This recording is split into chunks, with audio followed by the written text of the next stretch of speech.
philosophy, where there's a will, there's a way, came true when successful doctor but newcomer to Hollywood, Dr. Pavan Grover, got accomplished actor Dennis Hopper to speak his written lines in his debut production Unspeakable. Hi, I'm Ruchi Roy here in Houston, Texas, unfolding Dr. Grover's amazing journey from medicine to silver screen. The up-and-coming young screenwriter and budding actor Dr. Pavan Grover is an advanced pain management specialist who runs a private practice in Houston, Texas. Now, as a small kid growing up in America, I would always be putting on plays for my friends and family. I would drag my little brother Sandeep, who was very serious and thought I was crazy, would drag him in to play Batman and Robin and you know, wear the little cape. And as we got older, I went into medical school, and I was going through the rigors of training, 36-hour shifts and no sleep. You know, it's kind of the dues you have to pay when you're becoming a doctor. My brother had just got married, and he had a 6-month-old child. And then he developed a pneumonia and had to go into the hospital. Now, unfortunately, he developed a type of infection which was resistant to antibiotics, and he kept going downhill to the point where he died. In my arms, I tried to coat him. Now, coating him is a process when somebody dies, you try to revive their heart, and I was working on him. I still remember taking that walk down the hall after he passed away to tell my mother and his new bride that he was gone. Every single moment, every single smell is singed in my memory. And it was the most painful thing in the world, especially for a mother to lose her son. It changed the course of my life in terms of, I really realized how short life is. And everything that we sometimes pursue in life, money, fame, all of that doesn't really mean anything. Pain management by itself is a field which combines new age type of surgical techniques and combination of rehab and other kind of techniques to bring a patient and cure their problem out of chronic debilitating pain. Early in my career, I got involved in a fight with Dr. Death, Jack Kevorkian. And I had this one patient, his name was Eugene Frederick, and he was dying of kidney cancer. His wife and him had made an appointment to see Jack Kevorkian. Basically, his philosophy was to assist the suicide of patients. And before he went to see him, he brought him to see us. And we inserted this implant in the spine that injected medication directly to the area of the problem. And he actually became pain-free and became a big advocate against Jack Kevorkian.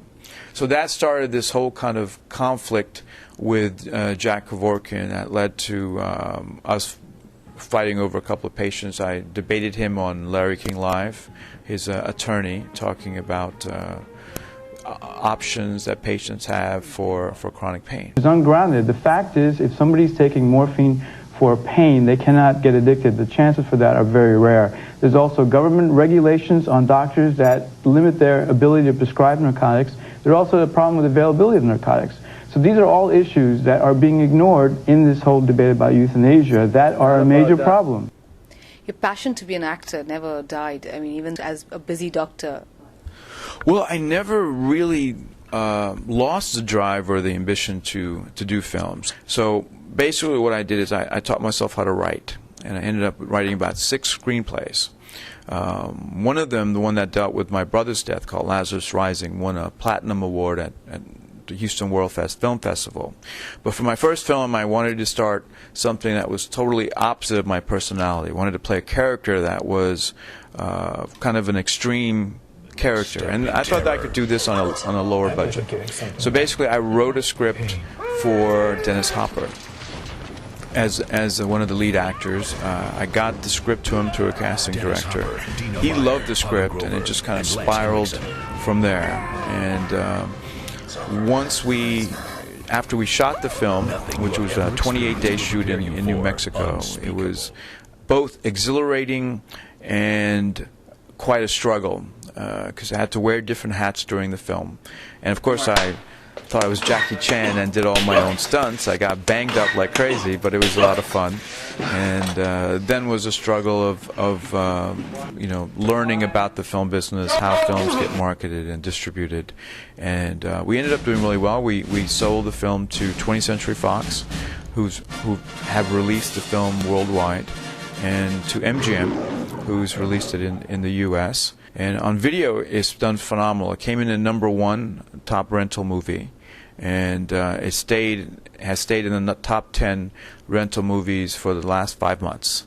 The amount of success that the film has had has become a phenomenal cult hit, and has been quite an experience. Whether in the operating theatre or on a set, Pavan knows only too well how important staying in shape is. Workouts are very important to me. I approach workouts the same way I do everything in life, and that's trying to push myself beyond my limits. And working out keeps me focused, it keeps me intense, and it keeps me positive. And of course, for some of the films that I've done, I've had to work out with a trainer to get in a certain kind of physicality to the role. But it's kind of the core of my being. Whatever drive that I have, it reinforces when I work out. And because I think that in life, whenever the obstacles are stronger and insurmountable, the hero has to become a much stronger person to overcome it. So that kind of attitude is what I think keeps me driving and pushing to make my goals come true. Well, my other passion is actually dancing. I love to dance, so whenever I'm not working on film stuff, I go out and I go dancing. So I play hard and I work hard, but dancing is my other passion in life. I can do Latin. I've taught myself how to do salsa dancing. Elvis is one of my favorites, but I just love all types of dance, and from Latin to even Bhangra. To hip-hop type of dancing. I've taught myself how to do all of that.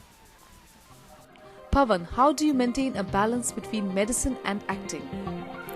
Actually, I think combining the two gives me a great balance, because medicine, of course, is very serious. You're dealing with life and death.